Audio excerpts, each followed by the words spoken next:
அன்பான நேயர்களே, அமுக்குரா சூரணம், கருடன் கிழங்கு சூரணம், வெள்ளருகு சூரணம் அனைத்தும் சமநடை 2 தேக்கரண்டி ஒவ்வொரு சூரணத்தில் இருந்தும் 2 தேக்கரண்டி எடுத்து அதை ஒன்றாக கலந்து நாம் இப்பொழுது சுத்தம் செய்ய போகின்றோம். அதற்காக 100 மில்லி பசும்பாலை நன்றாக காய்ச்ச வேண்டும்.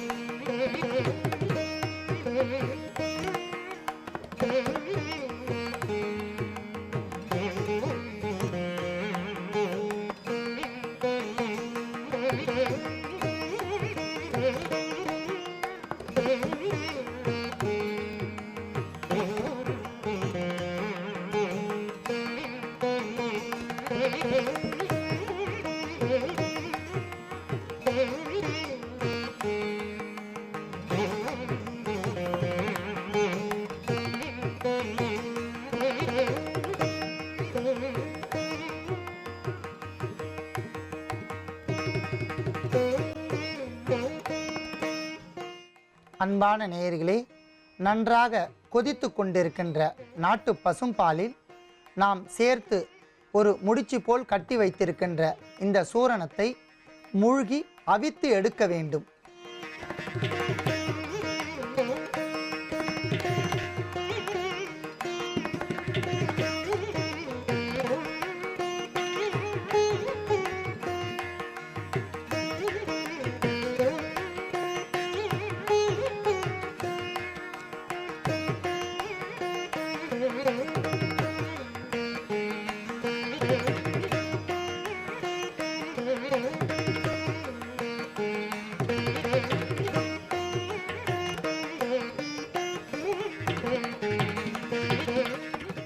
அற்புதமான அத்தனை சூரணங்களும் சேர்த்து நாட்டு பசும்பாலில் சுத்தம் செய்யப்பட்டு எடுத்துக்கொள்ளலாம்.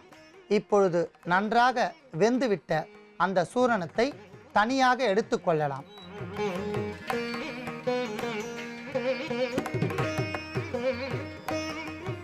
அன்பான நேயர்களே, இந்த சூரணத்தை தனியாக பிரித்து வெயிலில் அரை நாள் காய வைத்து தனியாக எடுத்துக்கொள்ள வேண்டும்.